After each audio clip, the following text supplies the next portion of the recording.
Jim and Sandra Melgar had been married for 32 years.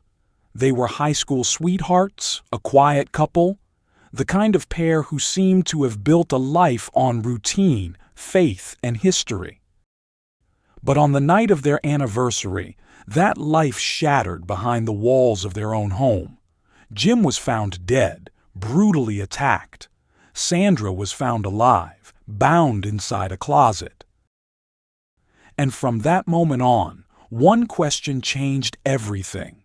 Was she a surviving victim, or the one person who knew exactly what happened that night?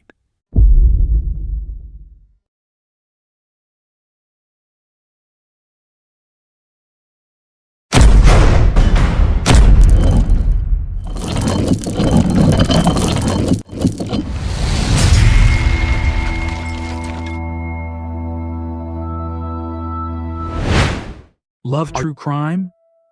The Ultimate Serial Killer Coloring Book features 65 notorious killers brought to life in bold, black and white line art. Single-sided pages dark, detailed, unforgettable. Available now on Amazon.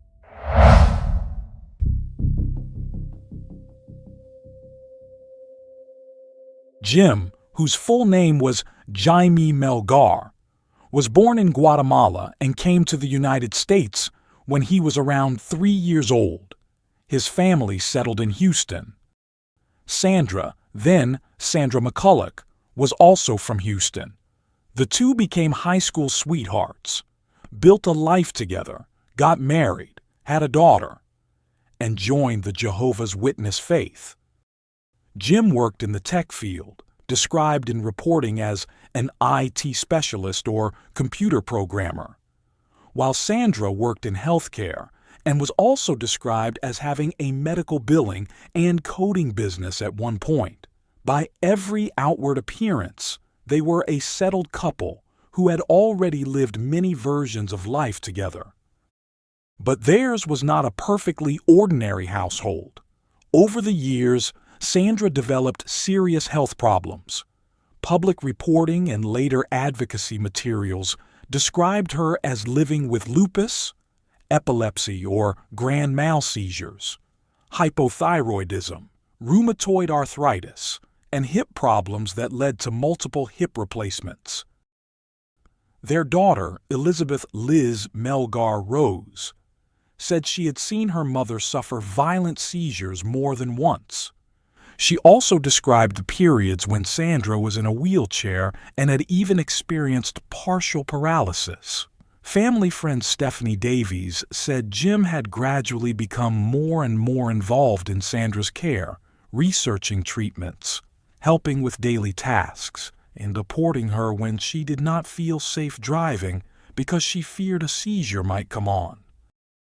That detail would later become central to the case, because Sandra's medical condition would be used in two very different ways, by the defense as evidence of physical fragility, and by Sandra herself as part of her explanation for what she said she could not remember.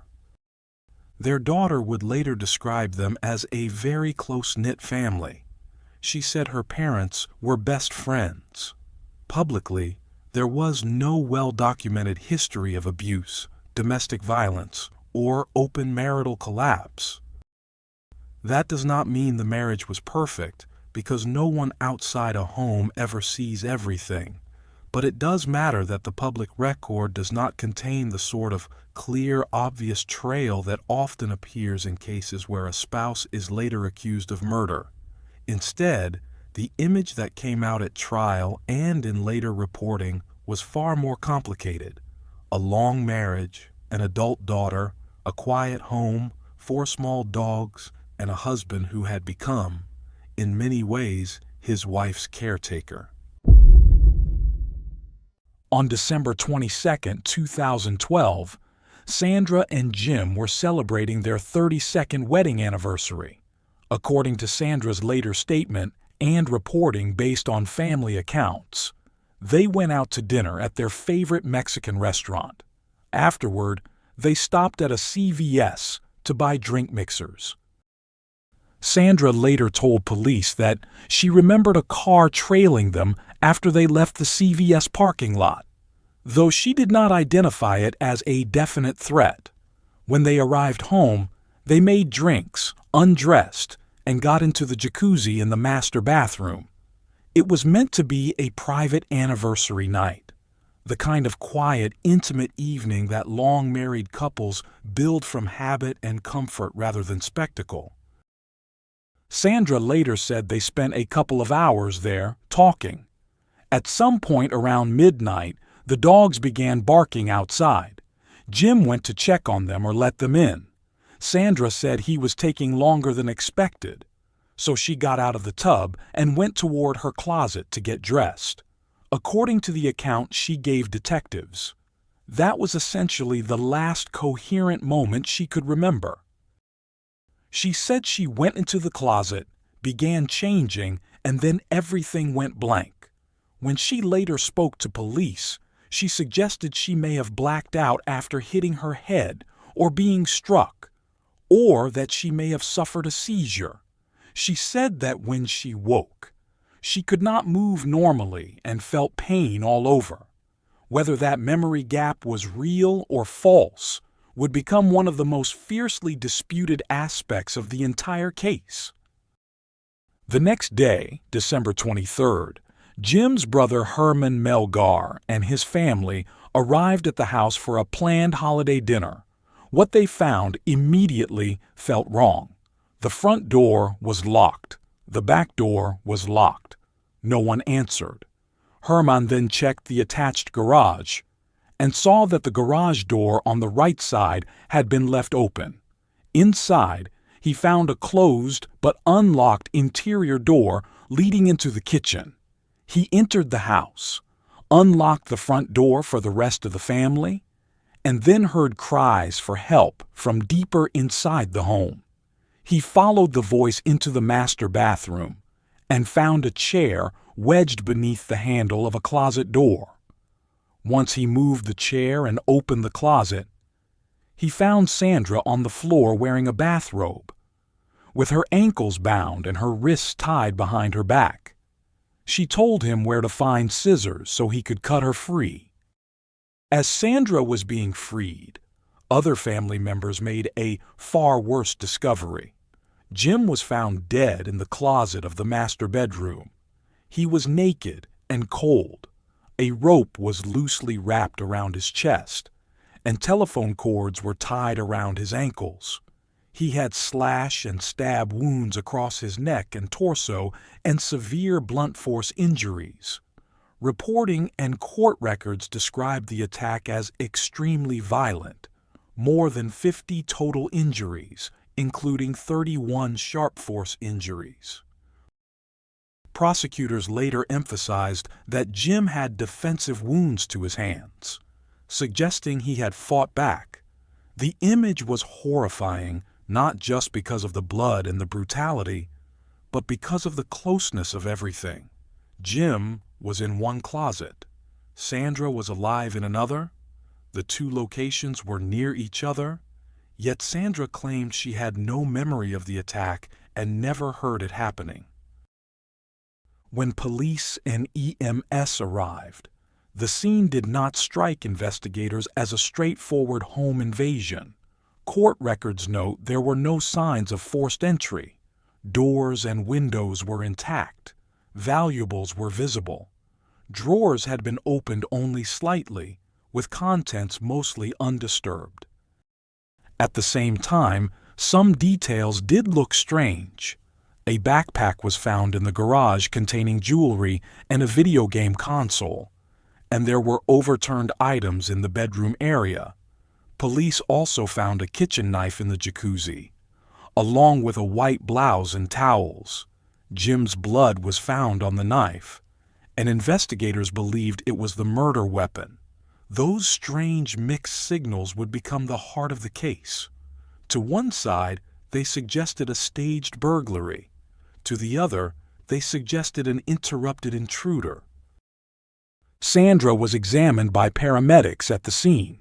According to court records and later advocacy materials, She complained of pain and had severe pre-existing medical issues, but responders did not find the kind of major injuries one might expect from someone who had just been overpowered in a brutal home invasion.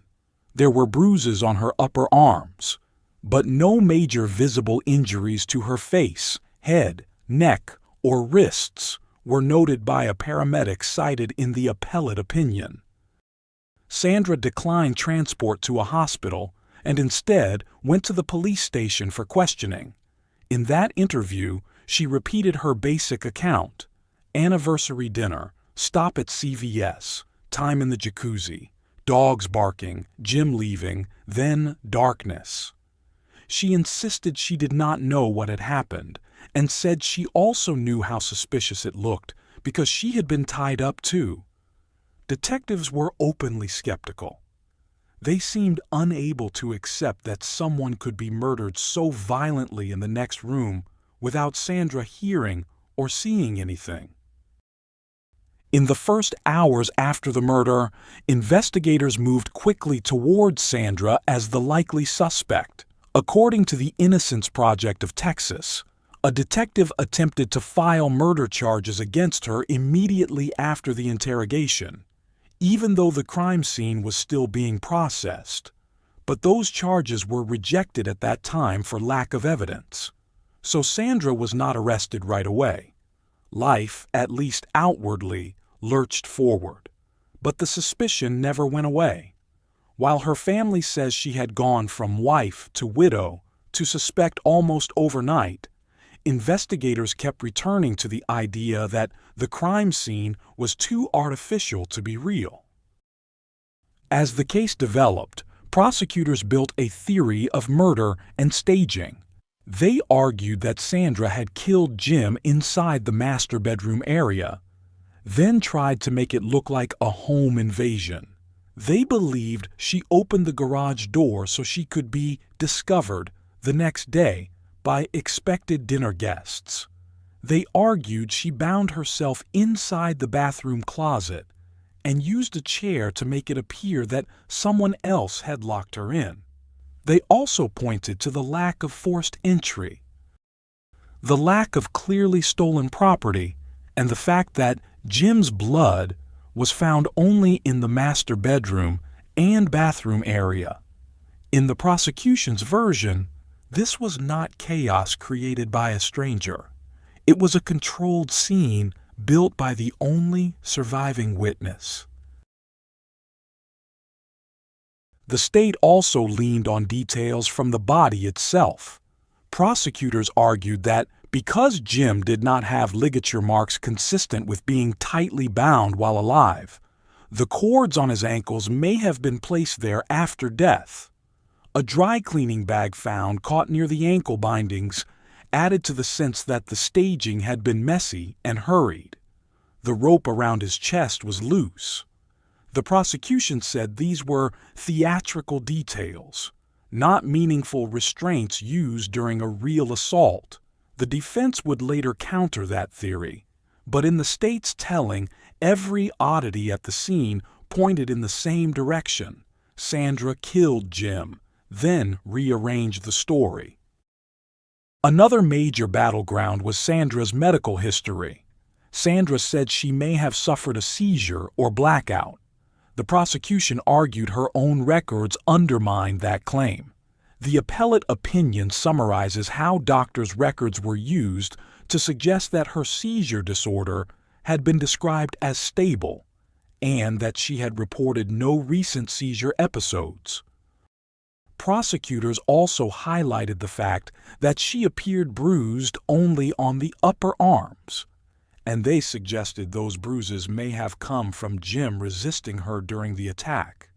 Her demeanor after the murder also became evidence. A deputy constable testified that Sandra appeared to be crying without tears, and police described her as evasive and avoiding eye contact. Those may sound like small observations, but juries often hear them as signs of sincerity or deception. The defense fought the case on multiple fronts. First, Sandra's lawyers argued that the state had no direct evidence she killed Jim. No one saw her do it. There was no confession. The appellate court openly acknowledged that the case was based on circumstantial evidence. Defense attorney Max Seacrest argued that the killing itself was almost impossible under the prosecution's theory. Jim had been beaten and stabbed dozens of times. He had defensive wounds. Sandra, meanwhile, was a woman with serious medical problems, prior hip replacements, lupus, seizure history, and chronic physical limitations. The defense insisted that the idea of her overpowering Jim, carrying out a savage attack, cleaning herself, staging the scene, and then binding herself was speculation stacked on top of speculation. Second, the defense emphasized what was not found. They argued that there was no meaningful evidence of cleanup. There was no mutual DNA under Jim and Sandra's fingernails. There were no broken fingernails or obvious hand injuries on Sandra consistent with an extended knife attack. Unknown DNA, according to the state prosecuting attorney's summary of the appeal, had been found on the scarf used to bind her arms.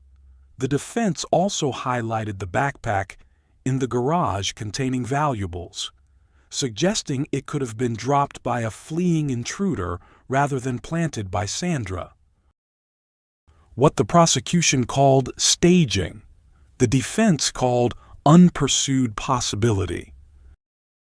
The question of motive never truly settled. Prosecutors suggested that Sandra may have wanted out of the marriage, but feared the religious consequences of divorce as a Jehovah's Witness. In that version, murder became a way around social and spiritual shame. But that theory had weaknesses. Even the appellate opinion notes there was no evidence Jim had been abusive or unfaithful, and no witness at trial seems to have provided a solid, real-world story of a marriage in collapse. The defense presented the opposite picture, a couple who had their problems, as all couples do, but were still close, still functioning as a family, and still planning the next day's dinner with relatives. When the state cannot clearly explain why a spouse would suddenly commit murder, that absence can become almost as loud as any physical evidence. A year and a half after Jim's death, Sandra was indicted by a grand jury. That gap mattered emotionally to supporters, because it reinforced their belief that the case had not begun with hard evidence, but with suspicion that eventually hardened into prosecution. Almost 3 years after the indictment, Sandra finally went to trial in 2017. By then, the case had already become a battle between narrative frames. Was this a wife who had staged a fake invasion? Or was this a surviving victim whose memory and physical limitations made her look suspicious in a case investigators never truly solved? At trial, both sides presented those stories forcefully. The prosecution told jurors that Sandra had lured Jim into vulnerability and then attacked him with a kitchen knife. They argued she staged the aftermath, left the garage door open, and locked herself into the closet to create a false image of victimhood. The defense countered that no motive had been proven, that Sandra's health made the theory implausible, and that the state had transformed a strange scene into certainty without direct proof. At some point during the trial, the prosecution even used an in-court demonstration to show how Sandra could have tied herself up. Later, after conviction, the defense argued that jurors themselves conducted experiments during deliberations, reportedly tying themselves up and reenacting parts of the state's theory. The appellate court later ruled that even if those experiments occurred, they did not justify a new trial. On August 23, 2017, the jury convicted Sandra Melgar of murder. The next day, she was sentenced to 27 years in prison and fined $10,000. It was a devastating outcome for a family that had already lost Jim. Their daughter publicly stood by Sandra's innocence. She said she wanted justice for her father, but did not believe her mother killed him. That dual loyalty, love for the dead father, defense of the accused mother, became one of the most haunting human layers of the entire case. It is one thing to watch strangers argue guilt and innocence. It is another to watch a daughter insist that the man who died deserves justice, and the woman convicted did not do it. Sandra appealed. In January 2020, the 14th Court of Appeals affirmed the conviction. The court acknowledged that the case lacked direct evidence, but held that the circumstantial evidence was legally sufficient. The opinion pointed to Sandra's presence in the home, the prosecution's theory that she could physically overpower Jim, the bruises on her arms, the open garage door, the suggestion that Jim was bound after death, the backpack in the garage, and what some officers described as insincere crying. In June 2022, the Texas Court of Criminal Appeals dismissed further review as improvidently granted, which left the conviction in place. But that was not the end of the public fight. The Innocence Project of Texas later took up Sandra's case, calling it an active wrongful conviction matter and continuing to support efforts toward exoneration. So legally, Sandra remains convicted. Publicly, however, the case is still unresolved in the minds of many people who have studied it. And that is why the Melgar case remains so difficult to set down cleanly. The state won the case, the conviction stands, but the story never achieved the kind of satisfying clarity that usually closes a courtroom narrative. Too many people still look at the same evidence and see two completely different crimes, one staged from the inside, the other misunderstood from the very beginning. Technical case analysis. Technically, this was a circumstantial evidence prosecution built on scene interpretation rather than direct proof. The strongest parts of the state's case were not forensic silver bullets. They were pattern arguments, no forced entry, a surviving spouse inside the home, a garage door left open, a chair wedged under the closet door, a murder weapon consistent with kitchen knives from the home, a victim found with bindings that prosecutors argued were added after death. Taken together, those facts allowed the state to argue staging, and appellate courts later held that a jury was allowed to accept that theory. But the technical weakness of the case is just as important.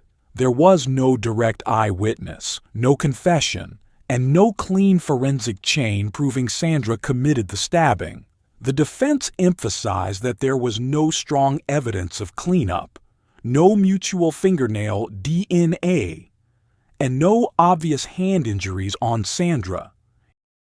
Even the state's theory required a sequence of assumptions: that Sandra attacked Jim despite serious health limitations, avoided meaningful transfer evidence, staged the scene effectively enough to convince some people but oddly enough to raise suspicion, and then convincingly passed herself off as a victim until the jury rejected her.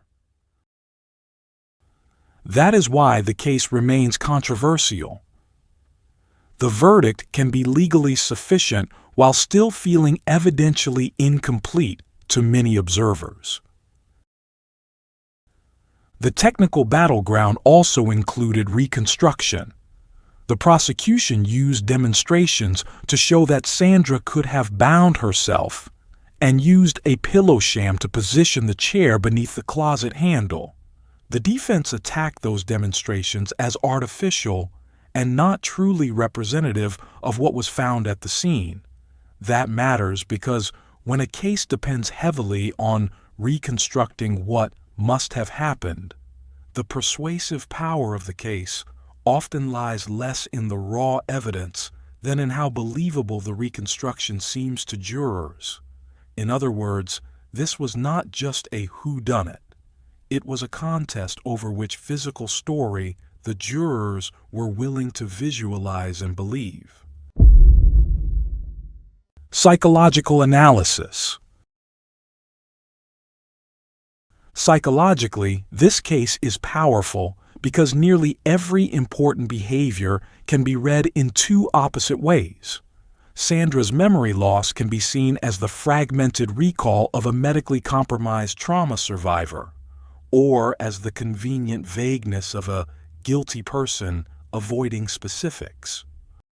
Her limited visible injuries can be seen as proof she was not a true victim of a home invasion, or as proof she did not physically engage in the kind of hand-to-hand attack prosecutors described.